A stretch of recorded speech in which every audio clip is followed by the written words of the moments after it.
হায় আল্লাহ, এই মাইয়া এইভাবে পড়লো কেমনে? বাচ্চা আছেনি এখন? আব্বু তাড়াতাড়ি দেখতো। প্রান্ত মায়ের কথা শুনে তন্নার পালস চেক করে। পালস খুব আস্তে আস্তে চলছে। প্রান্ত বলে, হা মা, বেঁচে আছে। মহিমা অস্থির হয়ে বলে ওঠে, তাহলে তাড়াতাড়ি একটা হাসপাতালে নেওয়ার ব্যবস্থা করো, না হলে এখানে মরলে আমরা সবাই ফেঁসে যাব। প্রান্ত মহিমার কথা সাজা নিয়ে তন্নাকে কোলে নিয়ে ওই সামনের দিকে হাঁটবে।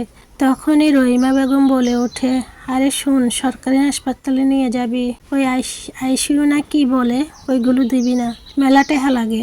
ওইটারে দেখে মনে হয় না বাঁচবো।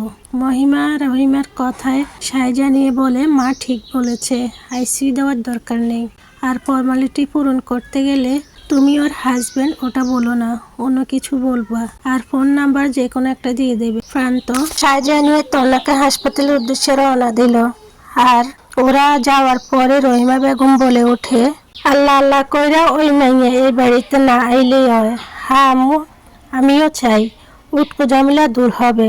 হাসপাতালে তর্ণাকে ভর্তি করে বাড়ি ফিরে আসলো প্রান্ত।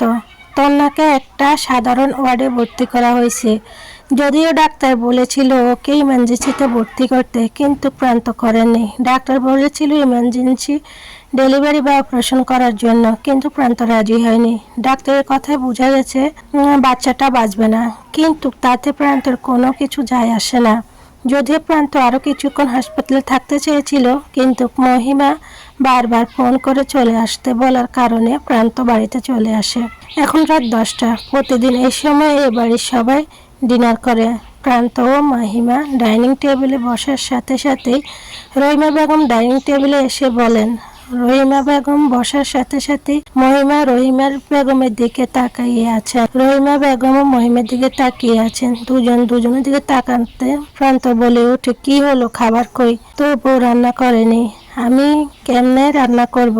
কাল মাত্র বিয়ে করলাম, আমি কেন রান্না করব?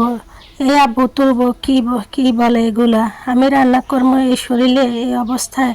রহিমা বেগমের কথা মহিমা ফুঁসে উঠে বলে, আপনি অসুস্থ কোথায়? হাত পা তো সবই ঠিক আছে, হাঁটাচলাও করতে পারেন ভালোভাবে। রহিমা বেগম মহিমার কথায় নেকা কান্না করে বলে, দেখলি আব্বা, দেখলি তোর বউ কি কয় এগুলা? আমি নাকি নাটক করি? এই দিন দেখার লেগে আমি বাচ্চা আছি? তাহলে মরে গেলেই তো পারেন, বয়স তো আর কম হয়নি, এক পা তো কবরে চলে গেছে।